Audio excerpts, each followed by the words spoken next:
This is Family Twist, a podcast about astonishing adoption stories and finding family via DNA magic. I'm Kendall. And I'm Corey, and we've been inseparable partners in life since 03, 04, 05, also known as March 4th, 2005. In January 2018, our found family journey took us 3,000 miles from the San Francisco Bay Area to New England, where we now live near my biological father, two half-siblings, and their families. We love being near them all, and the adventure continues.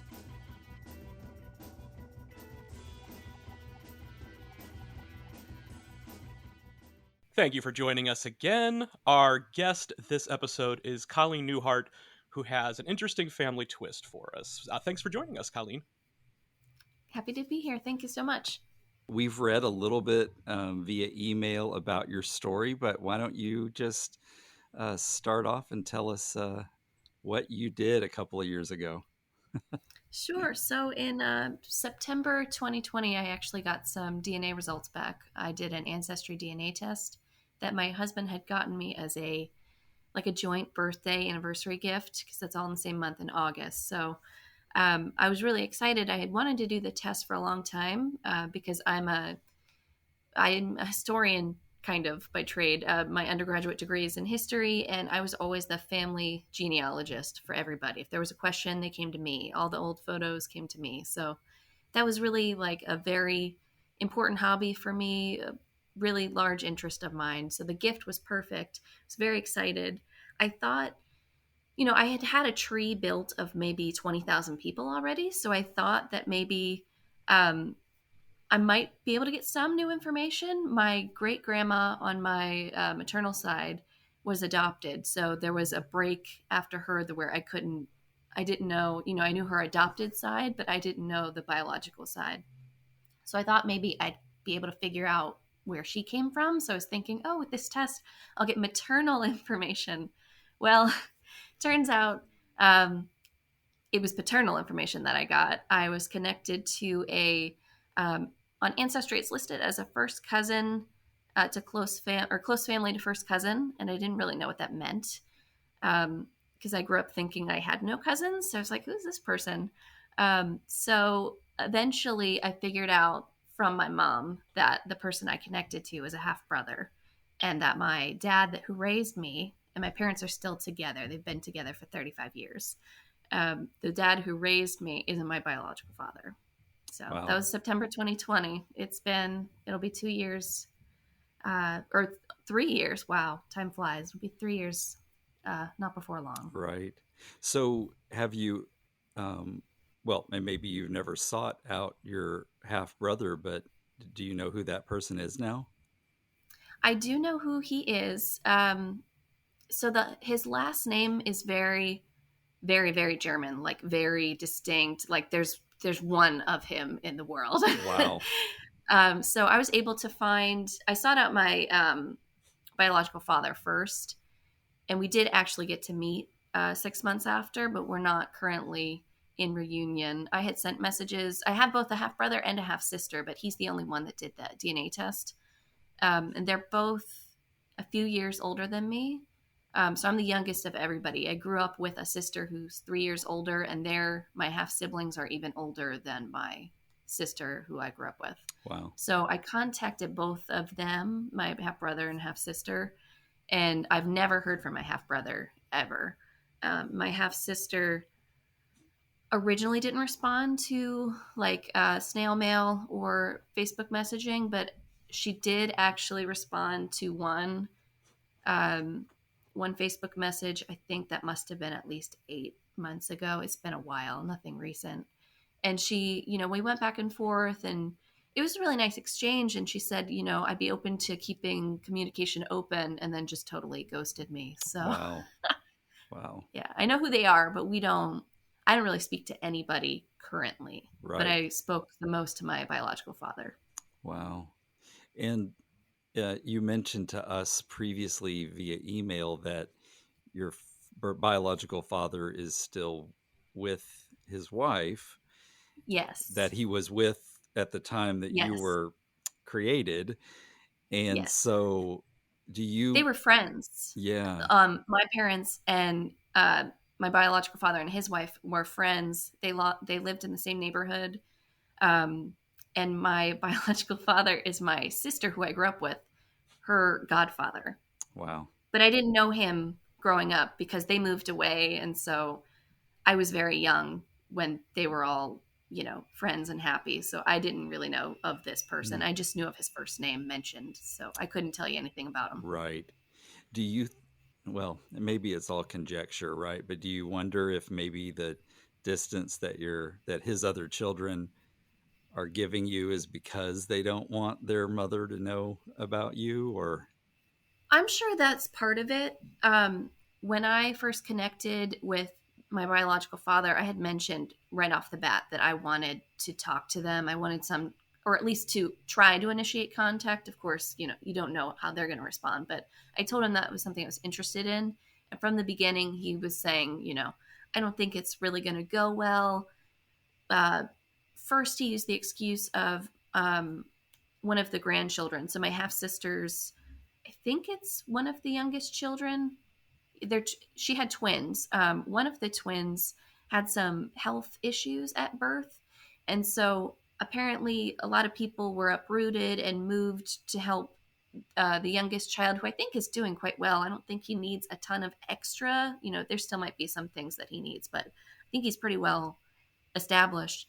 A lot of people moved to help him. So he was saying, we can't ruin this because people have, left careers, left states to help this one child.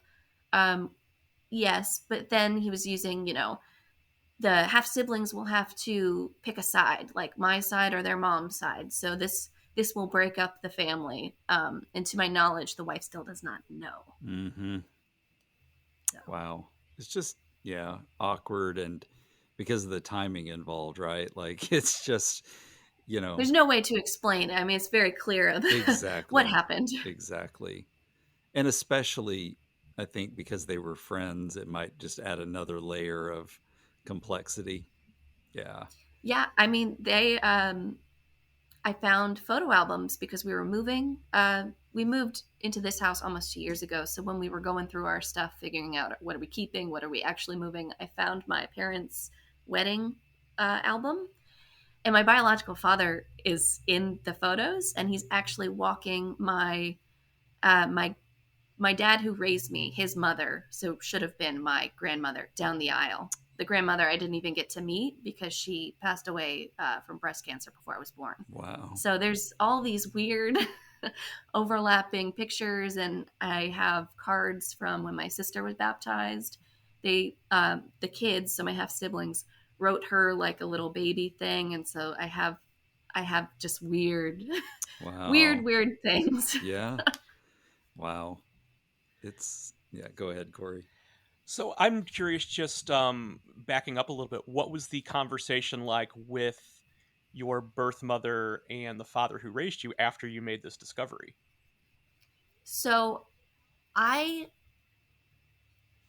originally I found the information with just my mom. I didn't know what the results meant, and she was coming over randomly to drop some things off at my house. My dad who raised me was not there. So my mom was the one, it was me and my mom who figured out together, oh my gosh, this is what happened, because she was saying she had no idea. That's a different conversation. Right.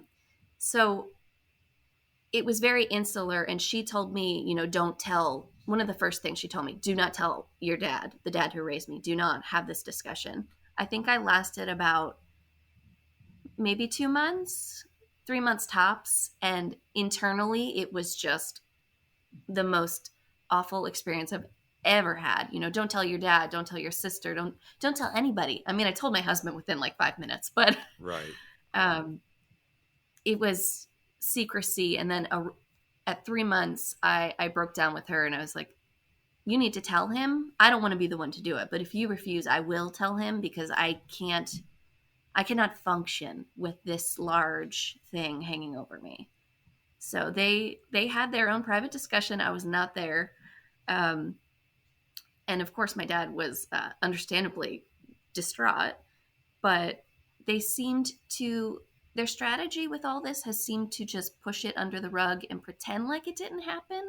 And that's how I think they've moved through this together Wow. with denial. Yeah. I mean, they know it happened, but they just pretend like it didn't happen. Well, let me say you've got more willpower than Kendall, because I think within 5 minutes he would have not only told me, but everybody. You're right. Different scenario, but Right. yeah, it just, after having wondered for so many years, for me, and my adoptive parents were both deceased. So, you know what I mean? Like that, there was no, I mean, they wouldn't have been heard. They wanted me to find my biological family, but I didn't even have to give that a thought, really. So when you and the father that raised you, the next time you had a conversation, like, it wasn't brought up, like hasn't not talked about it with you at all, or? We've talked about it minimally.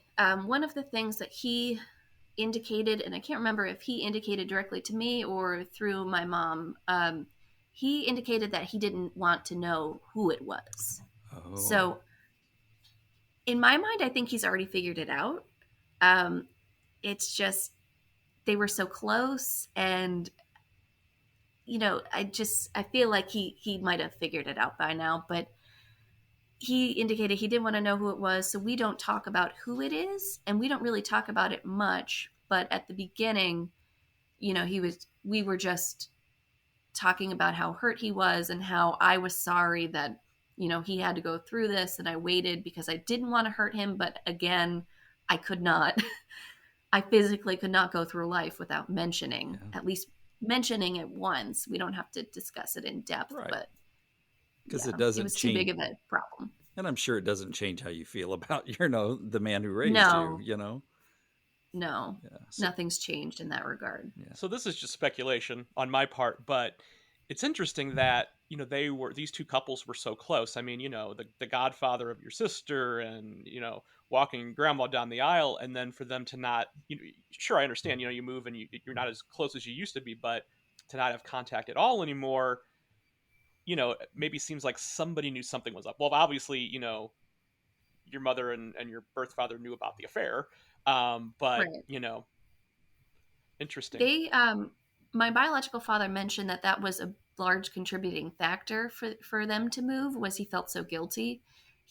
He says that he didn't know that I was his biological daughter, which I can believe. Yeah. Like, that to me does make sense. And they moved, I believe, to Alabama. So I'm from Maryland originally. So there was quite a bit of distance. 2 young kids. I think since he wasn't going to initiate contact with my parents, they probably just naturally fell out. But there was definitely guilt on his part that he didn't want, he wasn't really going to speak to them because he felt so crappy. Yeah. Yeah. In his words. Right. In his words. Well, and your mother might have, felt really weird about it too. It's just, probably awkward is the best, the best possibility. Can you talk a little bit about what your hopes were? Once you made this discovery, got into contact with your birth father, like what were your hopes for, like, what a relationship could be? So I come from very, very small family. Most of my older relatives are all deceased. My dad who raised me, he had 2 siblings, and they're both passed away. They didn't have any children, either of them. My mom only has 1 sister, and she didn't have any children. I have 1 remaining grandparent on my mom's side. So there's not a whole lot of people. Mm-hmm. I didn't grow up with cousins. No cousins, hardly any grandparents. I've got basically nobody left, just like very insular. So when I got this news, I was like, oh my gosh, like, I have this chance to actually have a family. Now, I knew that, maybe they wouldn't be as excited as me, but I thought, just some, not being invited to holidays, but at least, having some sort of conversation. And then the idea of my daughter having cousins, because my half-sister has 3 children and my half-brother has 2 children. That was something that I just really wanted for her, because I didn't have that experience growing up. My husband grew up with cousins. He has all these stories. I got nothing. Yeah. So I was really excited. I was trying not to get like too far ahead of myself, but I saw, even with minimal contact, how it might be a different experience for all of us. Mm-hmm. Wow. Yeah. And so, and I assume he knows that he has a granddaughter, right? Yes, he knows. He doesn't. I don't know that he really conceptualizes that he has another grandchild, or if he just ignores it. I have no clue. I haven't spoken to him in a year, not for a lack of trying, but I don't know in his head how he thinks about it. But whenever we were emailing back and forth for that year period, he would always talk about his other grandkids, and mine was never included in that. I mean, I sent him some photos, but then he never asked. Generally grandparents want to take some sort of level of interest in their grandchildren. I don't even know if he knows her birthday. I Mm. don't. He of course knows nothing about her. Likes, dislikes, what she's into. When I met him, it was just my husband and I, so he's never met her. He's only seen a few photos, and she certainly gets the short end of the stick Yeah. and all that. Wow. And it's so hard to know how to feel about that, right? Like, I mean, at the end of the day, I'm one of those people that's like, oh, it's their loss. You know what I mean? Like, Yeah, and it is obviously, it but is. you want something different for your child. I was very angry at the beginning. Like the first year, I was angry at everybody. Mostly it was because of how they were treating her. You know, the my half siblings not wanting to contact me, whatever, but my kid is missing out with her cousins, and then she's missing out with her grandparent. It just, Right. she's just minimized. She's not really recognized. He said to me, you know, we all, the people that know, not his wife, we all recognize that you're the biological daughter and that's the grandchild, but nobody acts like it. Hmm. So Yeah. it's just not cool. It isn't. And I tell you, I get my defenses up when these kinds of conversations happen because it's like you had no control over the situation. Yeah. Your daughter has no control. You know what I mean? It's just, it feels so unfair. There's no other word to use. It's like, you know, Especially being the youngest, everybody was doing their own thing before I was brought into it. And, it's not really my fault that you guys yeah, chose to do whatever it is that you chose to do. But then again, it's, it's okay to be embarrassed, but at the end of the day, like I exist from you right. guys. So you have to figure out what to do with that at some point. Yeah, Right. Right. I mean, you didn't ask for this, and right. but then again, here you are, and here's your daughter, like, this man has a granddaughter that he's never met, and then, we can certainly, like, try to put ourselves in other people's shoes. Who knows what's going on in his head or the heads of, other people in this, similar situation. But I just can't even fathom knowing that I would have, a child and a grandchild out there and not wanting to get to know them. Can't even imagine it. I know. He's putting his own selfishness because he keeps saying, if my wife finds out, I'll immediately get divorced. So he's putting his own, what's going to happen to me over, well, what about these people I helped create? It's, of Yep. course I get it's not a great situation. I don't envy him if he ever does actually tell his wife. I don't envy him in that situation, but it's not my fault. No. So And you would hope logically, like they've had a lot of years. I mean, she doesn't know about it, but I'm saying if they've had a lot yeah, of good years since, you know what I mean? Like that, your existence shouldn't diminish their relationship. You know, I just, and I'm one of those people, like, I own my stuff. And like at some point, you know, and I can say this because he's not my father, your father needs to just be a grown up and say, I yeah, messed up, but I have this beautiful daughter and you know what I mean? Like, just yeah. come on. I cannot relate to that side of the equation. Right. Well, and the other thing is, like, and again, putting, myself into somebody else's shoes, but your half siblings, like, just thinking about me and my siblings, like, I don't know me and my sister would be racing to the phone to see who could tell mom first, you know? Yeah. So, like, there would, that secret would not be held. And so it's funny how I ended up contacting them. I didn't contact them right away, but I mailed a letter to them. And it turns out after I mailed it, same day, I emailed my biological father, because at the time we were still kind of communicating via email. And I didn't ask for permission. I just said, as a heads up, I put these letters in the mail. They're getting them, just so you're aware.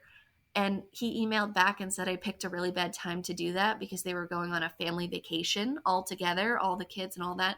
So he actually told me, he told his grown kids, almost in their 40s, don't open these letters until we get back.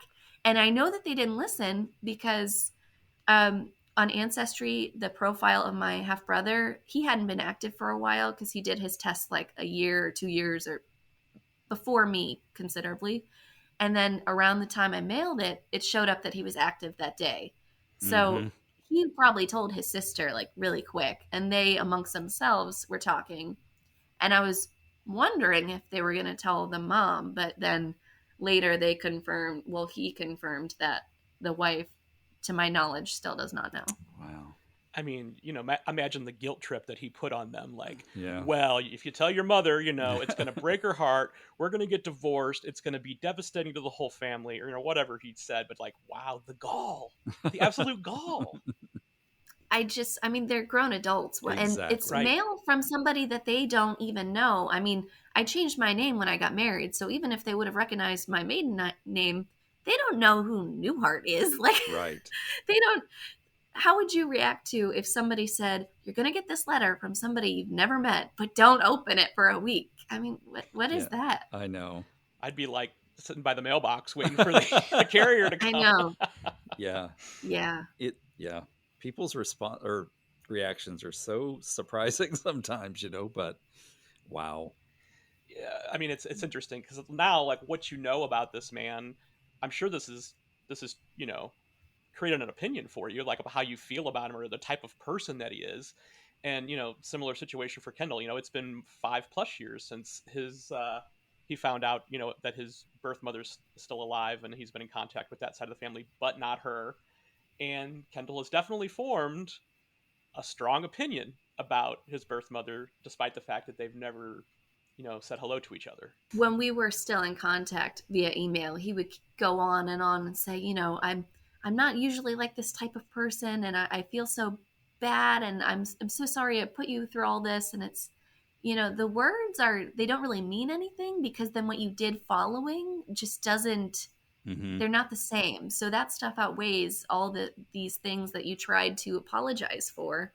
Right. I mean, I mentioned that we haven't spoken in about a year.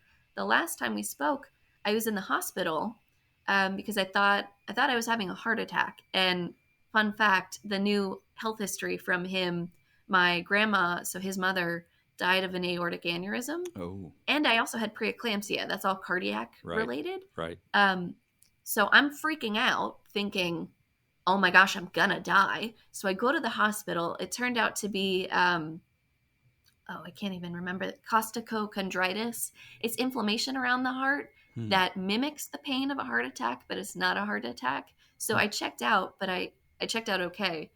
But I emailed him just to mention it, and it took him 3 weeks to get back to me when I was in the freaking hospital. Oh, yeah. Colleen, wow. Yeah. So, earlier this season, we had some of the wonderful women from High With Hope and Healing on for a 2-part episode. Amazing organization, great people. They were so fun to talk to. And that's how we found you.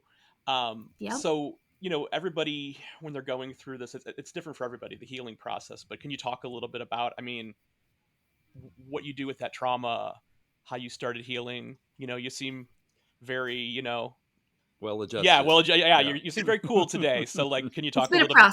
It's been a process.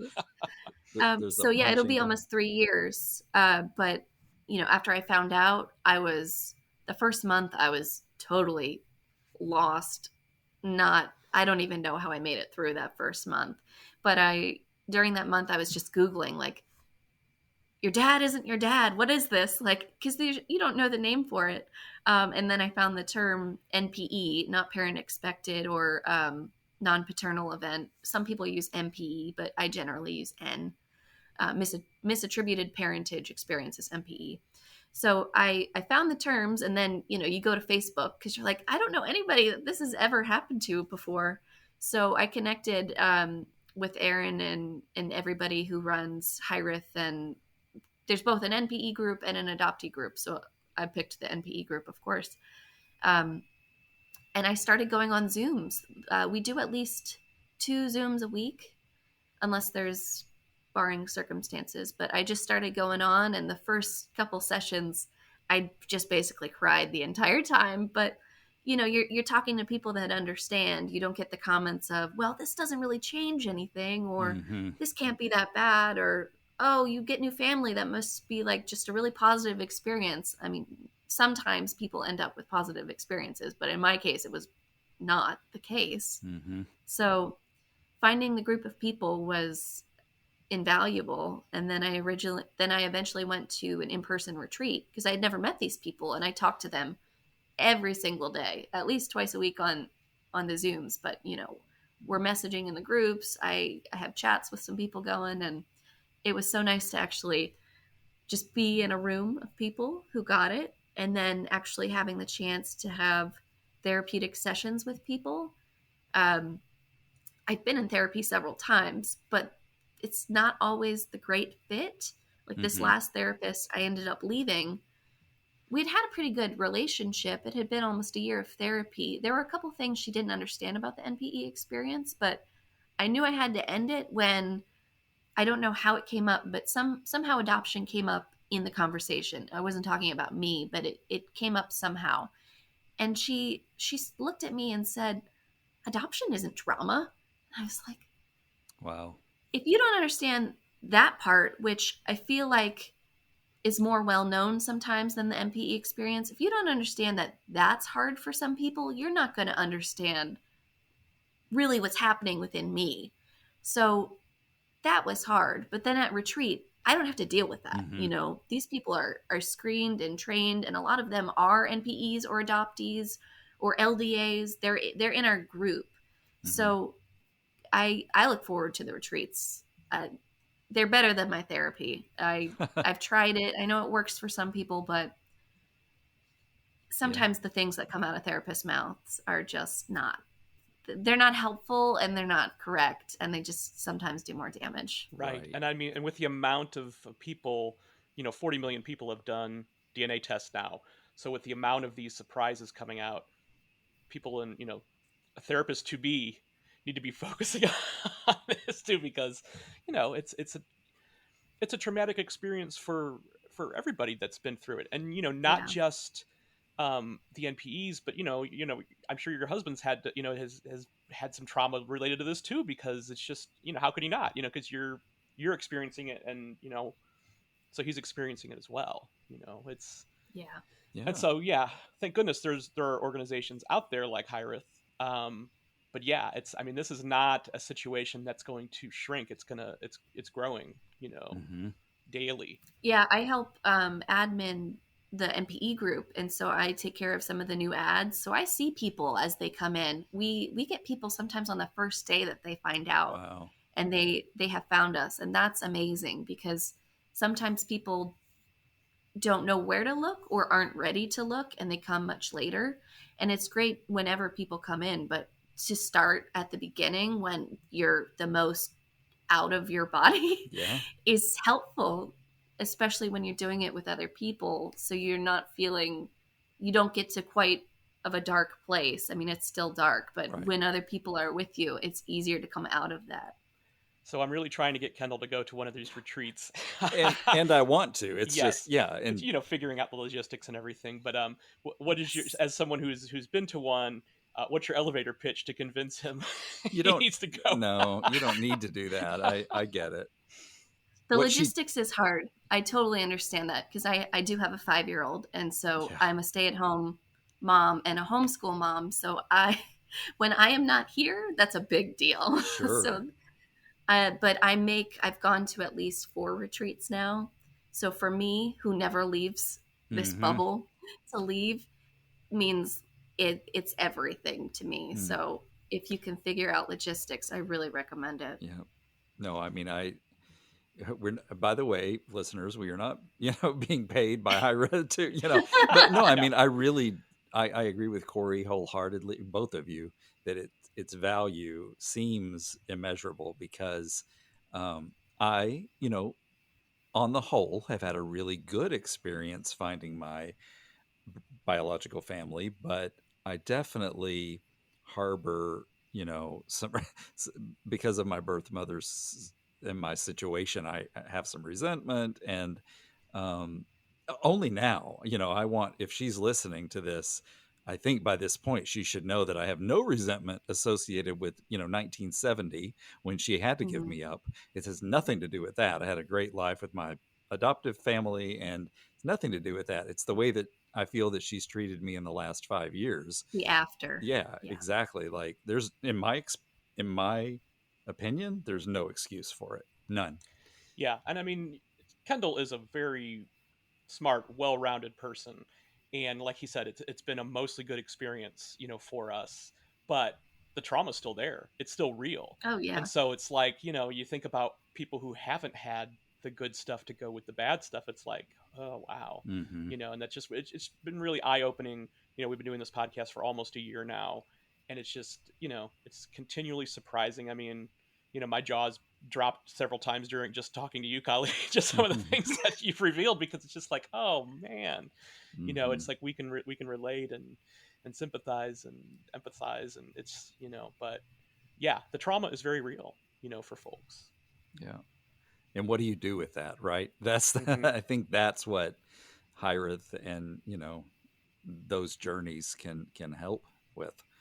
Um, I don't want to feel the way I feel about, toward my birth mother, but, um, and maybe that's why, part of the reason that we started this podcast is, she might never hear it, but if she did, that would be beautiful, I think, because I want her to understand that, I don't need anything from her. I just wanted to say hello, by the way, I'm your kid. That's it. That's all I need. Right, In right. my last email, I actually emailed him maybe 4 weeks ago, my biological father, and it was something we do a book club with Hyrith, and one of the things that we were reading in the book hit me so hard. She was talking about her biological father's eyes, the color Mm. of them.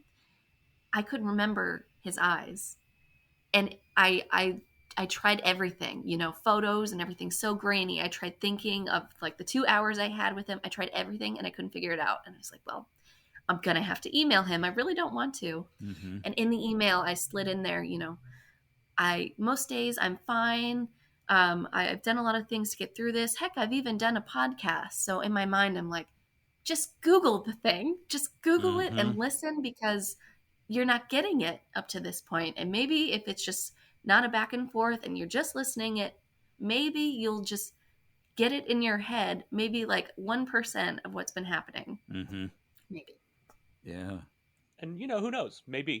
maybe that'll be the light bulb, that, oh wow, I mean, that's certainly what we hope for with Kendall's birth mother. I mean, we know that she's aware of the podcast. I don't know if she's listened or not, but if she does, it's like, okay, well, here are all these people who are, have had these experiences, and most of the episodes have been like people, positive experiences for folks, because Yeah. I think it's harder for people to talk about the negative experiences. So thank you for doing that. Mm-hmm. Um, but yeah, we're just, we're hopeful that what is it going to be? What's that aha moment going to be?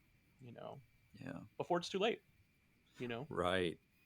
I don't have it now, but for the first 6 months after I discovered my biological family, I had this recurring nightmare that my biological mother and I had never spoken, and something happened to one of us, where, that's just such a horrible, morbid thought, but it's like, I'd hate for her to pass away or for me to pass away, and neither of us have ever spoken to the other. It just seems bizarre and That's surreal. why I wanted to get on board with talking with everybody as soon as possible, because I know that there's, some of my family members have died relatively younger, and just living with that of you don't know how much time you have.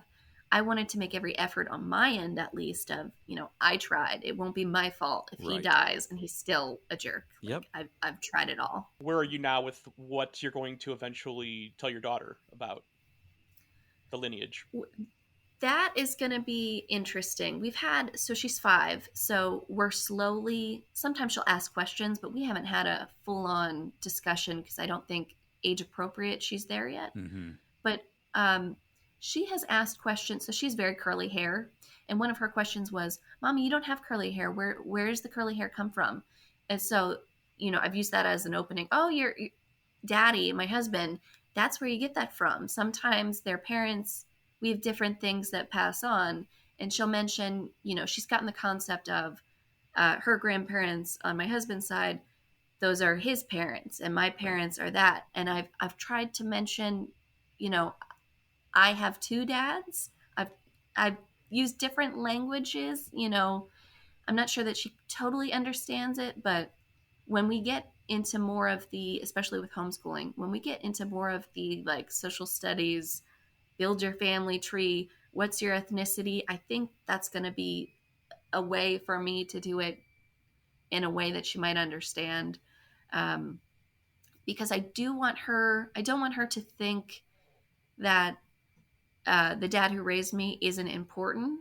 I want her to know that, like, he is my dad, but there is another, especially with health history, there is another layer that you do need to know. We can't just explain that away. I mean, I don't foresee him, my biological father, ever having a relationship with her ever, unless he has a major aha moment. But even if they never speak, I do want her to be aware of him. It's just a matter of, this is so complicated, and without him being there, how do I explain who he is in relation to me, in relation to her? Right. Yeah, but to your point, I think it's helpful and useful for her to know about him as she gets older, right? Like as she, just from even from just the health perspective, it's I've learned some things that I'm already addressing, just because I never knew that I should be watching for skin cancer. Just like that's an example, and it's rampant in my father's family. And now I'll see the tiniest spot, and it makes me that much more hyper aware, of, oh, okay, I have to watch this and be certain that it's, because absolutely, I didn't protect my skin when I was younger, and I should have, and maybe that's going to haunt me now. So like, but there's are important things, that people need to be aware of.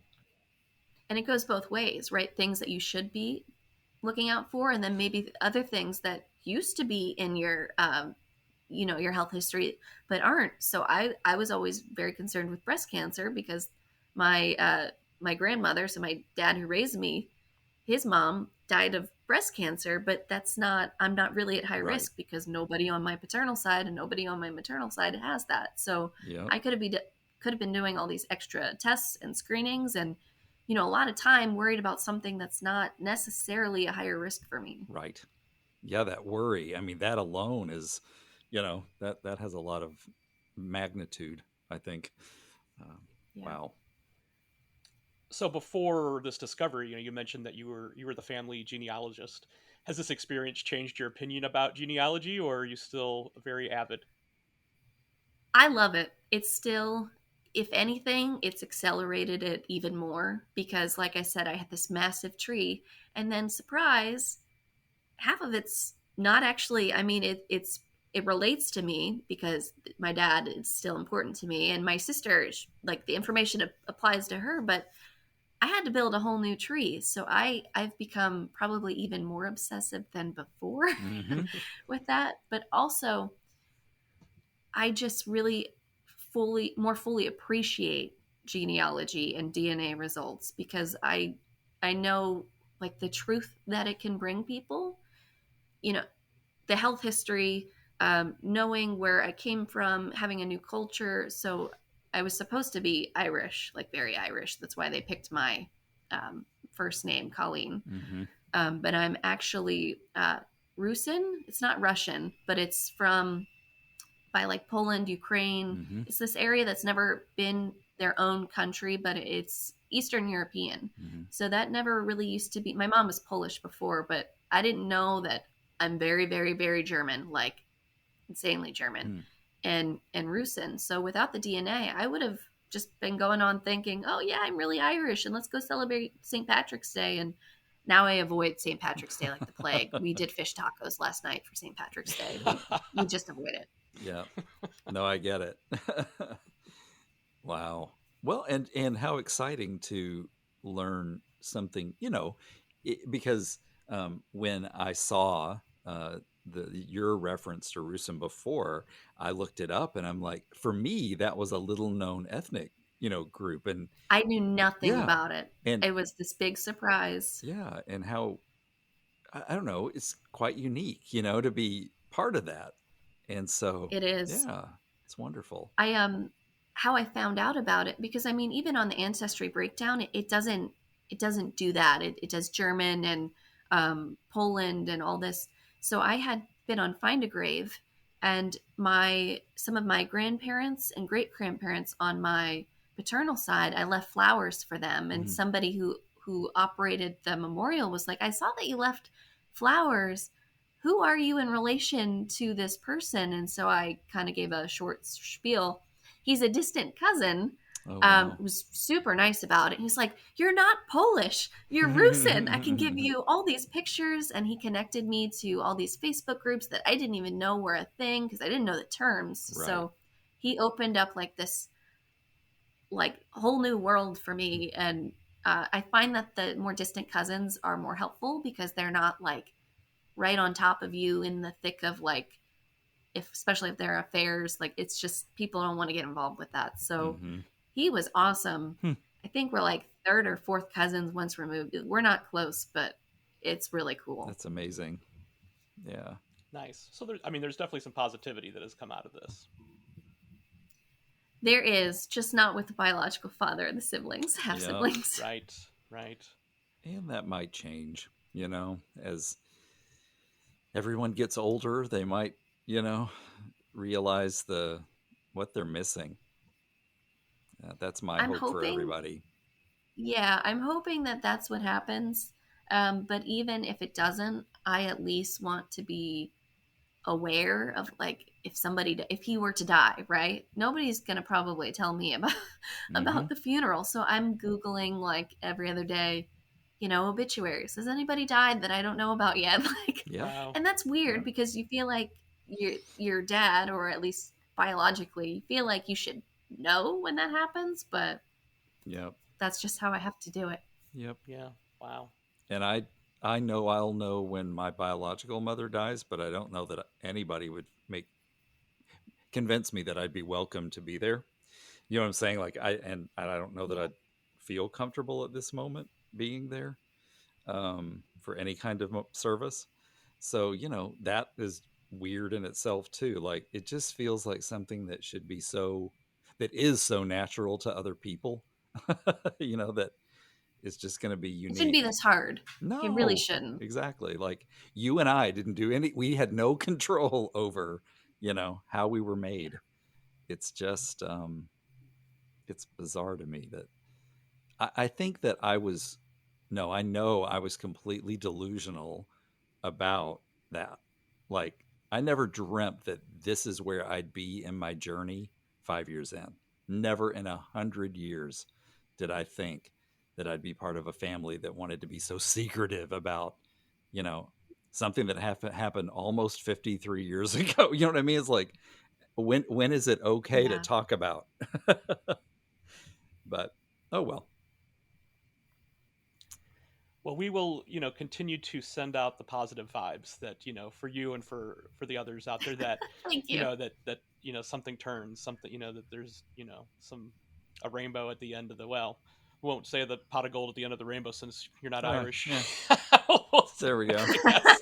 Corey's Irish. Right. I do. Yeah. Yeah. It's funny. I thought I was completely German, and come to find out that very little German and actually more Irish than Kendall is. I know. So, which is why my daughter is actually Irish. So my husband and my daughter are Irish. Turns out I'm the one that's just not. But you had the name. There you go. Right, yeah. Well, the last name's funny because it's been changed a little bit, my married name, but it's very, very German. So actually my married last name suits me better than my maiden Right. name would have. So all I had to do was get married to somebody who was supposed to be really German. I'm more German than he is, so it all worked out. Right. It's Well, bizarre, isn't it? It is, yeah, it's very funny how these things turn out. Yeah. Well, Colleen, thank you so much for sharing your story. I think it's, it's going to be helpful for those out there who are, super early in their journey or not, who are still dealing with the trauma, I think. And as just, talking to people who have had similar experiences, is healing. So thank you.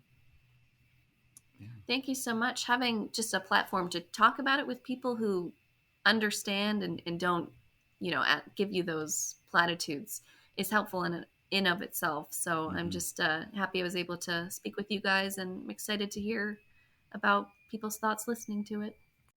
Family Twist features original music from Cosmic Afterthoughts and is presented by Savoir Faire Marketing Communications.